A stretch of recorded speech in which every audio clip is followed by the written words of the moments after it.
Hello guys, welcome to the maths. Chapter है आपका pair of linear equation in two variable, class 10th NCERT. तो बच्चों आज हम स्टार्ट करेंगे एक्सरसाइज 3.2 का क्वेश्चन नंबर 5। सेम आपके सामने एक सिचुएशन दे रखी है, आपको इक्वेशन भी बनाना है और सॉल्व भी करना है, ठीक है। तो सबसे ज्यादा जरूरी इस पूरे के पूरे चैप्टर में क्या है, आप अपनी पूरी सिचुएशंस को अच्छे से पढ़ो और उससे इक्वेशंस को बनाओ। तो जल्दी से अपनी सिचुएशन पढ़ते हैं क्या क्या है। Half the perimeter of a rectangular garden, वो कह रहा है एक रेक्टेंगुलर गार्डन है जिसके पेरीमीटर, चलो मैं आपको आपके सामने एक रेक्टेंगुलर गार्डन बना देता हूं। रेक्टेंगल शेप आपको पता होगी कैसी शेप होती है, आप सबने पढ़ रखी है। ये है आपका रेक्टेंगल, ये है आपका रेक्टेंगुलर गार्डन। रेक्टेंगल के आकार का हमारे पास गार्डन है, और अगर किसी बच्चे को पेरीमीटर नहीं पता कि पेरीमीटर किसे कहते हैं, तो बच्चों ये होती है पूरी टोटल बाउंड्री। ये पूरी टोटल बाउंड्री को पेरीमीटर कहते हैं। यहां से लेकर ये और ये जोड़ दोगे टोटल बाउंड्री, उसी को कहते हैं हम पेरीमीटर, ठीक है। चलिए यहां पर बोला है हमारा ना एक रेक्टेंगुलर गार्डन है जिसके पेरीमीटर का अगर आप आधा करोगे ना तो वो आएगा 36 मीटर। ये कॉमा डाल के जो बात बोली एकदम सेपरेट है। देखो कॉमा मार रखा है, कॉमा यहाँ पे, एक कॉमा यहाँ पर, मतलब ये तो आपको खाली ऐसी ब्रैकेट में डाल के दे रखा है, ठीक है। ऐसे समझिए, ये जो दो कॉमास है ना, ये आपका सिर्फ ब्रैकेट में लिखा हुआ। सबसे पहले देखो मैं ये पढ़ता हूँ, half the perimeter of a rectangular garden. मैं इससे नहीं पढ़ रहा क्योंकि ये दो कॉमा के बीच में, मतलब ये आपके ब्रैकेट में कुछ बोला हुआ आपको, इसे बाद में पढ़ूंगा। Half the perimeter of a rectangular garden, अगर आपका रेक्टेंगल के शेप का गार्डन है उसके पेरीमीटर का आधा करोगे तो 36 मीटर आएगा। देखो इस 36 मीटर, इस वाले को छोड़ दो, इसे पढ़ो। Half the perimeter of a rectangular garden is 36 metre. अगर आप अपने रेक्टेंगुलर शेप के गार्डन का पेरीमीटर का आधा करोगे तो 36 मीटर आएगा, ठीक है। इस बात को भी याद रखेंगे, ठीक है। ये वाला पॉइंट याद रखना, भूलना मत। हमारा जो रेक्टेंगुलर शेप का गार्डन है ना, अगर हम इसके पूरे के पूरे पेरीमीटर को आधा कर दें, है ना, जो भी इसका पेरीमीटर है, right now we don't know, है ना, हमें नहीं पता इसका पेरीमीटर कितना होगा, लेकिन अगर इसके पेरीमीटर का आधा करें तो उसने बोला 36 है।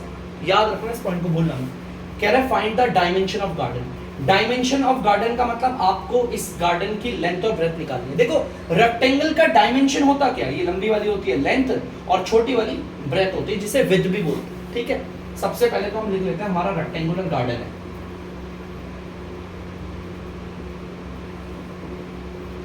देखिए बच्चों मैंने लिख दिया रेक्टेंगुलर गार्डन। हमें निकालना क्या है, डायमेंशन।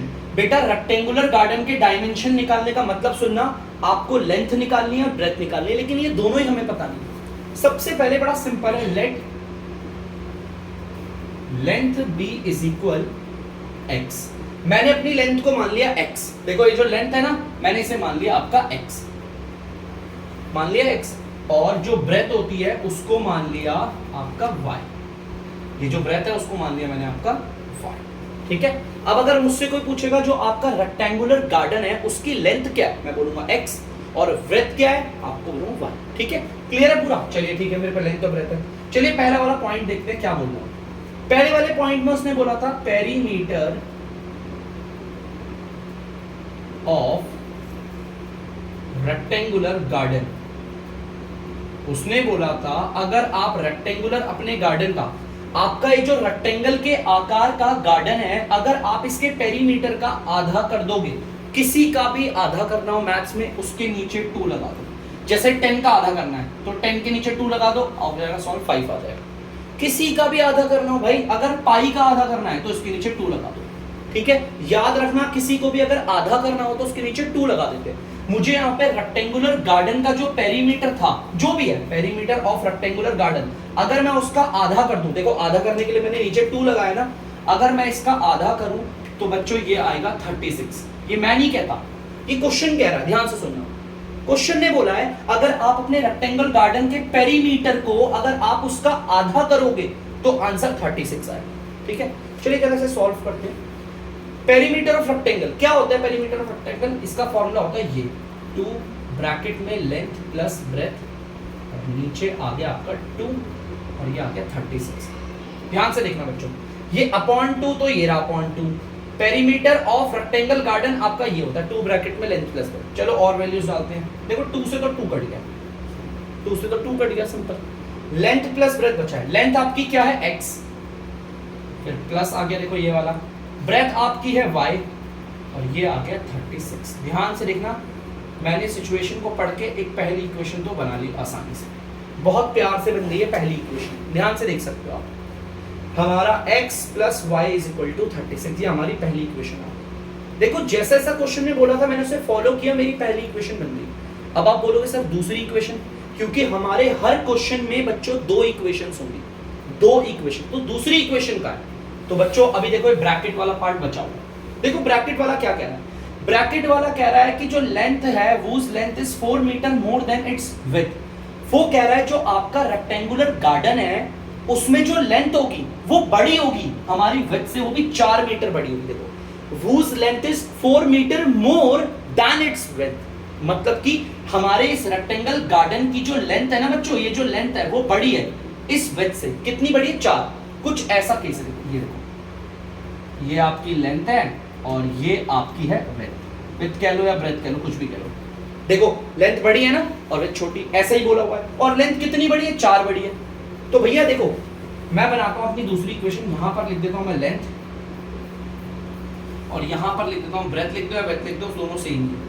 ये दोनों बराबर तो बिल्कुल भी नहीं है, बिल्कुल भी नहीं है बराबर। क्वेश्चन ने बोला देखो उस ब्रैकेट को पढ़ो, लेंथ आपकी ज्यादा है विड्थ से, और कितनी 4 मीटर ज्यादा है। इसका मतलब लेंथ ऊपर है और विड्थ तो नीचे रखा, भाई बड़ी है ना। आप ऐसे देख सकते हो मार्कर्स के जरिए, देखो ये आपकी लेंथ है, देखो ध्यान से ये आपकी लेंथ है और ये आपकी विड्थ है।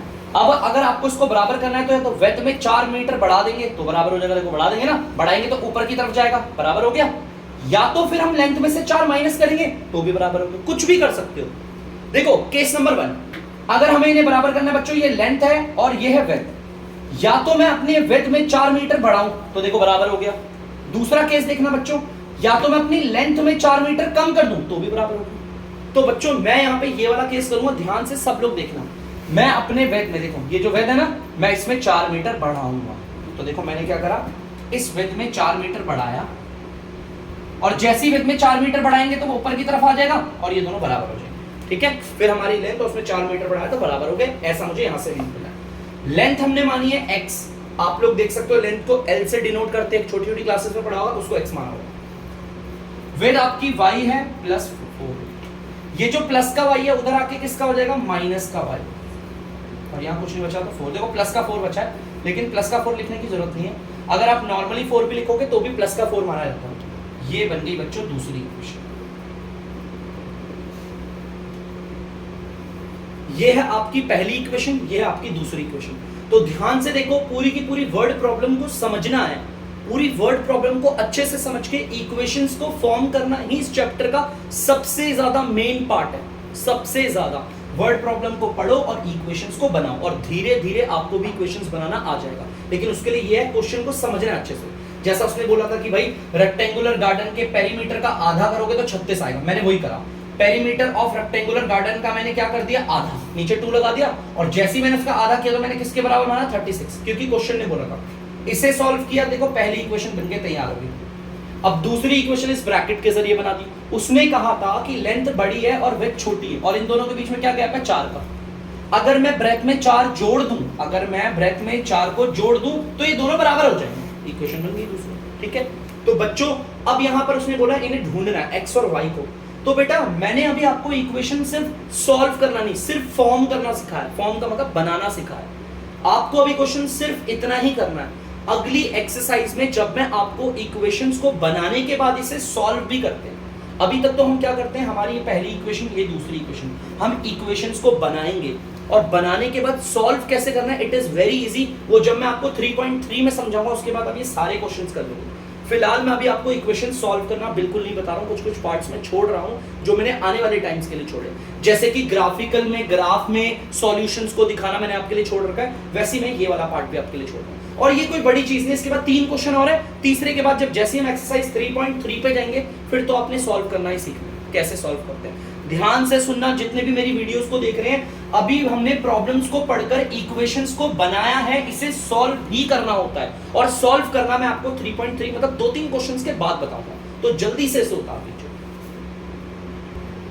तो बच्चों आप लोग देख सकते हैं क्वेश्चन नंबर 6 मैंने बोर्ड पे उतार दिया है। ठीक है, ध्यान से सुनना, क्वेश्चन नंबर 6 क्या कह रहा है। गिवन द लीनियर इक्वेशन, आपको ये लीनियर इक्वेशन दे रखी है, देखो ध्यान से, ये वाली लीनियर इक्वेशन आपको दे रखी है, मैं यहाँ पर लिख भी लेता हूँ एक बार खुल्लम खुल्ला, 2x plus 3y minus 8 equals to 0। Linear equation आपके सामने पूरी दे रखी है, यहाँ पर लिखा हुआ है गिवन द लीनियर इक्वेशन, आपको लीनियर इक्वेशन दे रखी है, एक दी है लेकिन सिर्फ एक। Right another linear equation in two variable, आपको दूसरी इक्वेशन लिखनी है खुद से, मतलब कि एक इक्वेशन हमें दे रखी है और दूसरी इक्वेशन हमें खुद से लिखनी है। such that the geometrical representation of the pair so formed is intersecting line। वो कह रहा है आपको पहली इक्वेशन दे रखी है, जो दूसरी इक्वेशन आप खुद से बनाओगे वो कुछ इस तरीके से होनी चाहिए। देखो पहली इक्वेशन तो क्वेश्चन ने दे रखी है और दूसरी इक्वेशन आपको खुद से बनानी है, ठीक है, पहली आपको दे रखी है, दूसरी आपको खुद से बनानी है। कुछ ऐसे कि अगर इन दोनों इक्वेशंस को हम ग्राफ पे दिखा दें, मान लो इन दोनों इक्वेशंस को अगर आप ग्राफ पे दिखाओ, ये ग्राफ है, मान लो बच्चों आपने पहली वाली इक्वेशंस को भी दिखाया ग्राफ पे, वो ये रही, और दूसरी इक्वेशन जो आप बनाओगे उसको भी आपने ग्राफ पे दिखाया, वो ये रही, वो आपस में इंटरसेक्ट करनी चाहिए, ऐसा क्वेश्चन ने बोला होगा, इंटरसेक्टिंग लाइन होनी चाहिए। मतलब ज्योमेट्रिकल रिप्रेजेंटेशन का मतलब है एक इक्वेशन हो, ध्यान से क्वेश्चन को फिर से बता रहा हूं मैं, एक इक्वेशन आपको क्वेश्चन ने दी है, दूसरी इक्वेशन आपको बनानी है और कुछ इस तरीके से बनानी है कि भैया ये दूसरी वाली इक्वेशन और पहली वाली इक्वेशन दोनों को ग्राफ में शो करे तो इंटरसेक्ट हो जाए। अब सर हम करें कैसे, कौन सी इक्वेशन हम यहाँ पे ऐसे लिखेंगे जो ये इंटरसेक्ट हो जाए? तो बच्चों आपको याद होना चाहिए, मैंने आपको बताया था कि ये जो इंटरसेक्टिंग वाला केस होता है, ये इंटरसेक्ट वाला केस है ना, मैंने आपको बेसिक्स में बताया था कि इंटरसेक्ट वाले केस में हमारा a1 a2 और b1 b2 यही दोनों नॉट इक्वल होते हैं। c1 c2 से कोई लेना देना ही नहीं, c1 c2 से कोई भी लेना देना नहीं है। ध्यान से सुनना, मार्कर्स को देखना ध्यान से बच्चों। तो बच्चों जैसा कि देखो ध्यान से मार्कर पे फोकस करना बच्चों, ये वाला पहली इक्वेशन का देखो ध्यान से देखते रहना, ये a1 है हमारा, ये वाला हमारा a1 हो गया, ठीक है, ये हमारा है a2, ठीक है, मैं गोला लगाता आ रहा हूं, देखो ये हमारा a1 है और ये हमारा a2 है और ये है हमारा, नहीं मैं शायद से थोड़ा गलत कर रहा हूँ, ये b1 है, सॉरी बच्चों, ये आपका b1 है और ये है आपका c1, देखो a1 b1 c1, ठीक है। मुझे जो दूसरी इक्वेशन बनानी है वो कुछ ऐसे बनानी है कि a1 a2 और b1 b2 नॉट इक्वल, ठीक है, इस चीज का इस्तेमाल करके बड़ा आराम से हो जाएगा क्वेश्चन। देखो a1 ये रहा, a2 पे देखो कुछ भी, यहाँ पर x आएगा, यहाँ पर y भी आएगा, यहाँ पर कांस्टेंट टर्म आएगा, यहाँ पर इक्वल टू 0 आएगा, देखो लिख दिया, ये तो आएगा, मैं बीच में प्लस भी लगा देता हूँ, ठीक है। बस ध्यान से सुनना, यहाँ पर जो आएगा वो a2 होगा, यहाँ पर जो आएगा वो b2 होगा और यहाँ पर जो आएगा c2 से कोई c1 और c2 से कोई लेना देना नहीं है। यहाँ कुछ भी पुट कर सकते हो, जैसे मेरा मैंने माइनस का 15 पुट कर देगा, मैंने पुट कर दिया, अगर किसी का मैंने प्लस का 23 करेगा, कुछ भी लिख दो, हमें बस a1 अपॉन में a2 और b1 अपॉन में b2 नॉट इक्वल लेकर आना है। a1 ये रहा 2 और a2 में मैं रख देता हूँ, जैसे कि मैंने रख दिया आपका 5, देखो a1 अपॉन में a2, ये a2 है बच्चों, ध्यान से सुनना, ये जो मैंने यहाँ पर पुट किया है ये आपका a2 है, देखो a1 आपका 2 है और a2 आपका 5 है, तो मतलब ये 2 अपॉन 5 है। यहाँ पर जो नंबर रखूंगा और यहाँ पर जो नंबर रखूंगा एकदम अलग होनी चाहिए, अरे यार एकदम अलग है, यहाँ पर 2 अपॉन 5 आ रहा है, यहाँ पर अगर मैं कुछ भी रख दूँ 7 रख दूँ तो ये क्या हो गया, देखो ये b1 है, ऊपर वाला आपका b1 है और ये वाला हो जाएगा आपका b2। ध्यान से देखना, a1 a2 ये कितना है 2 अपॉन 5, b1 b2 3 अपॉन 7, क्या ये इक्वल है नॉट इक्वल है? ऑब्वियसली नॉट इक्वल है। ध्यान से देखो a1 a2 और b1 b2 नॉट इक्वल होनी चाहिए। देखो यहाँ पर a1 a2 मतलब 2 अपॉन 5, b1 b2 मतलब 3 अपॉन 7, ये दोनों के दोनों नॉट इक्वल है, ठीक है। तो अगर ये दोनों नॉट इक्वल है तो सिंपल सा इंटरसेक्ट वाला केस है। तो हमारी इक्वेशन जो बनके तैयार हुई है वो कौन सी है, तो हम लिख देंगे हमारी इक्वेशन कौन सी है, 5x plus 7y minus 15 equals to 0। देखो इक्वेशन बना दी मैंने, और एक ये नहीं बहुत सारी इक्वेशन बन सकती है रेशियो के आधार पर। जल्दी से पहले आप इसे उतारिए बच्चों। अब मैं दूसरे वाले पार्ट में आया हूं, देखो उसने दूसरे वाले पार्ट में क्या बोला है, पहली इक्वेशन आपको दे रखी है और दूसरी इक्वेशन आपको खुद से बनानी है, दूसरी इक्वेशन हमें बनानी है, और इस बार कुछ ऐसी इक्वेशन बनाएंगे कि ये दोनों इक्वेशन, एक जो दे रखी है और एक जो हम बनाएंगे, दोनों पेयर पैरेलल होना चाहिए ग्राफ में। पैरेलल का मतलब है कि कुछ ऐसे, मतलब कि जैसे हमारा ग्राफ है ना, हमारी एक इक्वेशन ये रही, एक इक्वेशन का ग्राफ ये रहा और दूसरी इक्वेशन का ग्राफ बच्चों ये रहा, दोनों पैरेलल होना चाहिए। अब बच्चों का भी मन में यही डाउट कि सर हम दूसरी इक्वेशन क्या बनाए कि ये दोनों पैरेलल हो जाए। तो बच्चों पैरेलल वाले केस में भी मैंने आपको रेशियोज बताई थी। पैरेलल वाले केस में रेशियोज होती है a1 अपॉन में a2 equal to b1 upon में b2 but not equal to c1 upon में c2।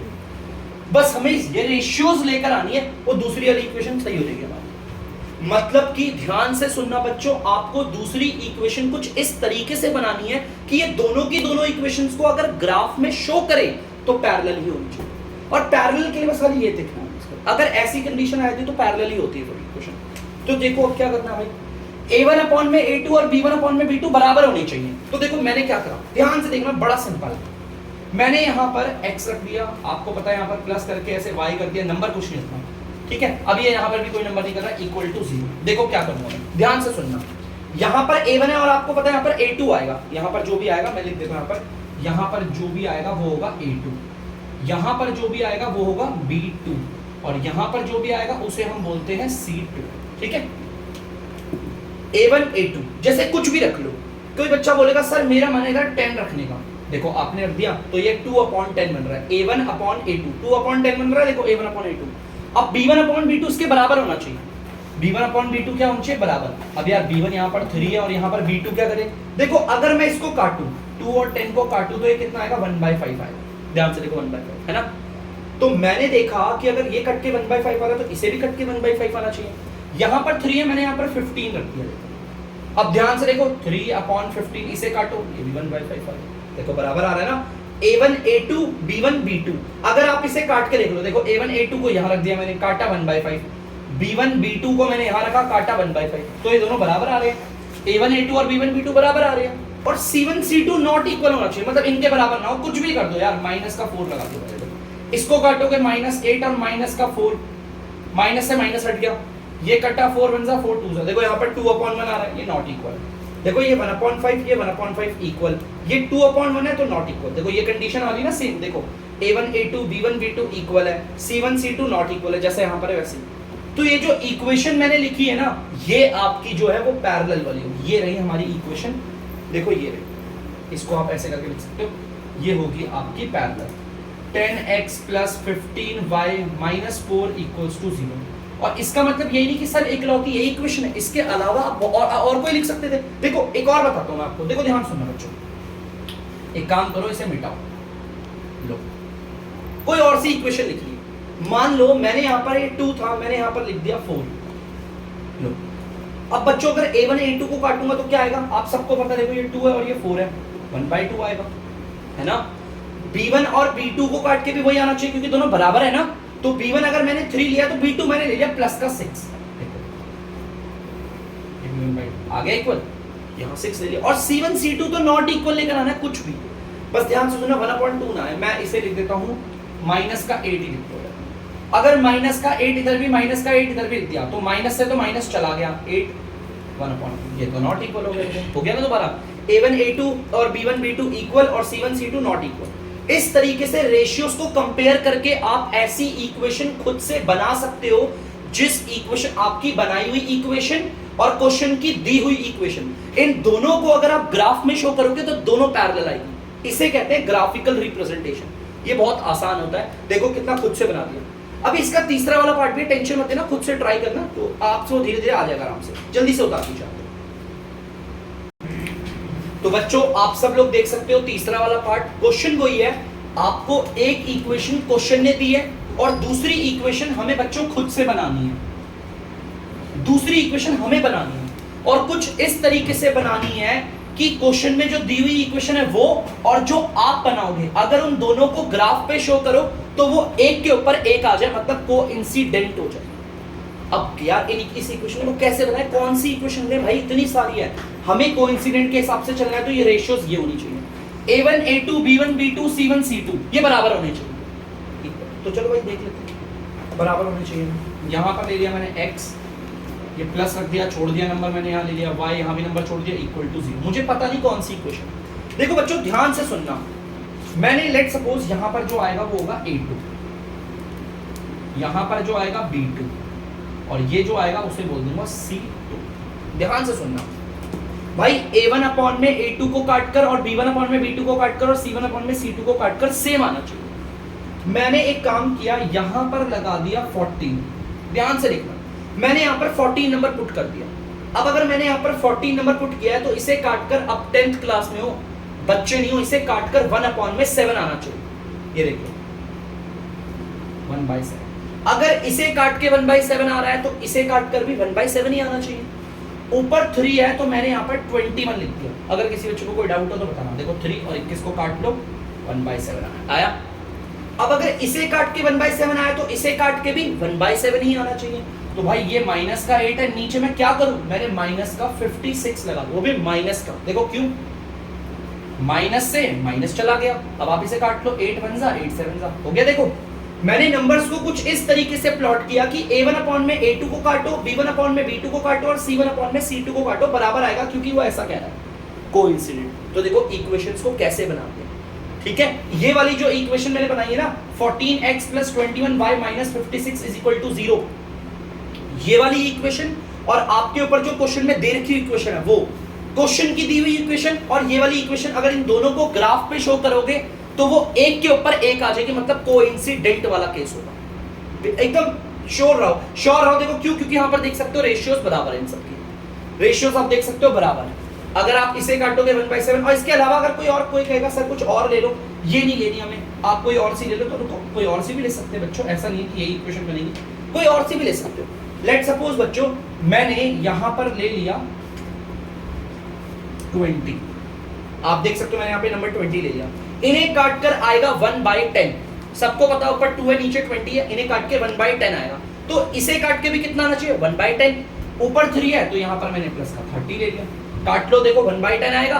अब इसे काट के भी 1/10 आना चाहिए, तो मैंने यहाँ पर 80 ले लिया, वो भी प्लस का। पता है इसे काट के 1/10 आ तो रहा है लेकिन माइनस का आ रहा है। देखो ध्यान से, माइनस का 8 ऊपर और प्लस का 80 नीचे, 8 1 जा 8 10 जा, प्लस को तो लिखते भी नहीं है, माइनस का 1/10 आता है।